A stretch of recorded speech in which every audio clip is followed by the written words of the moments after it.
Hello guys, this is Dr. Vasudha. I will be discussing some NEET PG and NBE pattern 2019 microbiology questions, and this is part 1 of my discussion round. I will discuss some more question in part 2. So starting with the session, the first question that was asked was true about congenital rubella syndrome. So rubella is an RNA virus. It is a viral disease and it is a RNA virus. Now congenital rubella syndrome is characterized by a triad. Now let's see what are the options and we will exclude one by one these options. The first option is it will become a chronic infection. Virus can be isolated only up to 6 months after birth.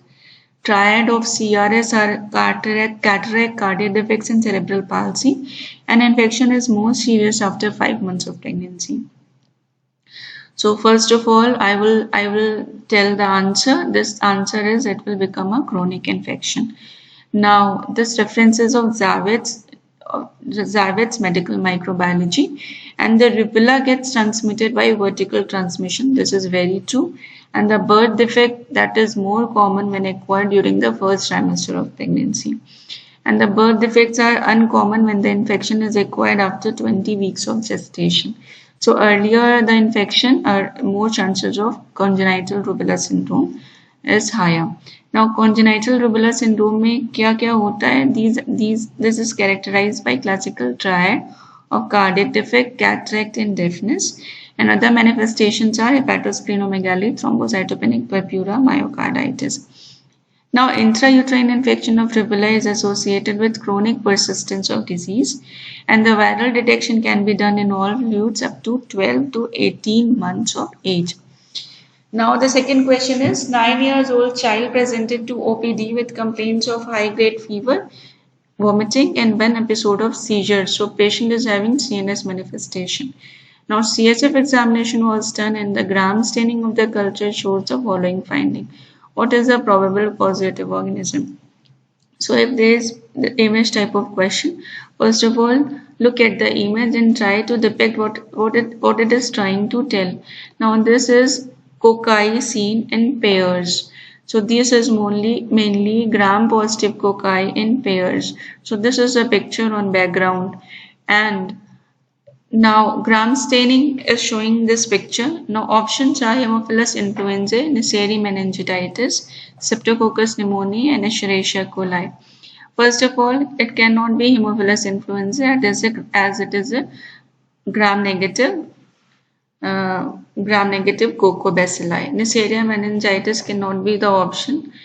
Streptococcus pneumoniae is the best option among these, as E. coli is a gram-negative organism. Streptococcus pneumoniae is a gram-positive cocci in pairs. So this is what the picture is showing, and the reference is of Anand Narayan. And here we can see कि when the clinical features are suggestive and the image is also suggestive, we can think of several infections when Streptococcus pneumoniae is considered. For example, pneumonia, meningitis, otitis media, and bacteremia. Now, if the question also refers of splenectomy patients or chronic alcoholics or sickle cell anemia patients, then also the most common organism is the Streptococcus pneumoniae. Now the third question is HIV patient presented with diarrhea. Now the patient is immunocompromised as it is HIV patient, and he is having diarrhea, and that diarrhea, to specify it, is more specific to be persistent diarrhea. Now stool examination was done and the acid fast organism was seen. Now this is spherical acid fast structures, and these are approximately 5 to 10 micrometer in size. So this question is not asking about the causative organism. This is asking about the drug of choice for this patient. Now the options are cotrimoxazole, nitazoxamide, primaquine and niclosamide. So first of all, you have to confirm that what is this organism and then its drug of choice. Now, though if HIV patient presenting with diarrhea and showing acid fast organism, causative organism can be Cryptosporidium parvum, Isospirabili and Cyclospora cayetanensis. Now the image is showing 4 to 5 micrometer size oocyst, and it is suggestive of Cryptosporidium. Now if the patient is having AIDS, nitazoxamide is the drug of choice. For other conditions, parmomycin and spiromycin can be given. For Rhizospora bili, cotrimoxazole is the drug of choice, and Cyclospora cayetanensis, the infection is self-limiting, but in severe cases, cotrimoxazole can be given. Okay. Now the next question is that the person is working in abattoir presented with malignant pustule on hand, and what is the causative organism? So whenever there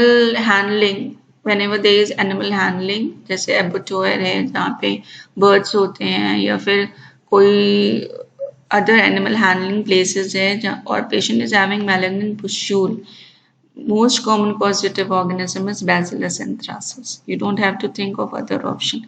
This is how it looks like: central black eschar in cutaneous anthrax. So, abattoir is a person who has a contact with animal products, and malignant pustule is seen in anthrax and usually in face and neck, and the papule is the site of entry followed by vesicle and necrotic ulcer. And the black lesion characteristic of cutaneous anthrax is central black eschar, and this lesion is known as malignant pustule. Now the next question is investigation of choice for neurosyphilis. Now treatment of syphilis, investigation of syphilis differs from that of neurosyphilis. So here we have two options as correct answer, but the best answer is VDRL. Both FTABS can be done and VDRL can be done in case of neurosyphilis, but the best answer is VDRL, and Harrison's internal medicine reference is there, and the sample for diagnosis of neurosyphilis is CSF.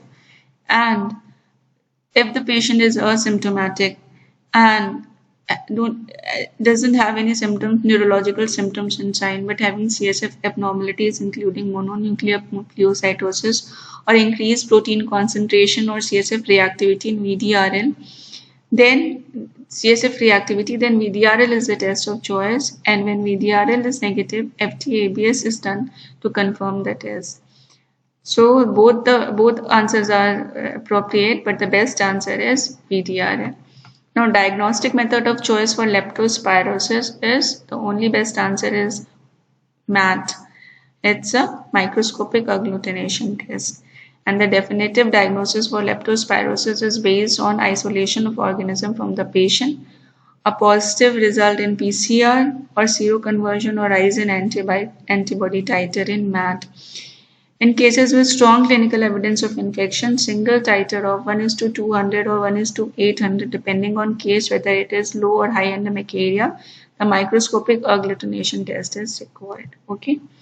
Now, ideal dose for diphtheria antitoxin given for treatment is, best answer is 20,000 to 1 lakh units. So how confusing is these options are? So once you know the best answer, you have to tick only that. You have to mark only that. Now, specific treatment for diphtheria consists of antitoxin as well as antibiotic therapy. Now, antitoxin should be given immediately when diphtheria is suspected, and fatality rate increases with delay in starting antitoxic treatment. And antibiotic treatment only supplements, but it does not replace antitoxic therapy. So, antitoxic therapy is the mainstay of treatment. Now, if the patient is having respiratory diphtheria, 20,000 to 1 lakh units can be given. Now, infection that causes acute febrile illness with jaundice and conjunctivitis. So, if question itself is giving clue that patient is having febrile illness, patient is having jaundice, patient is having conjunctivitis. So, best answer is leptospirosis.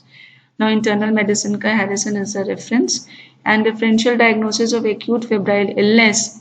Now, for different options, different infections, for example, dengue, the patient will definitely have fever, arthralgia and rash. If for malaria, the patient will have fever with chills, intermittent fever, splenomegaly. For chikungunya, arthralgia is must, fever with arthralgia. Leptospirosis, jaundice with conjunctivitis is must. Scrub typhus, eschar with fever is must. Enteric fever, splenomegaly with fever is must. So this was all of the discussion. I have prepared a short video on this, and I will discuss further questions in my further videos. Thank you so much. Stay healthy and keep connected. Thank you.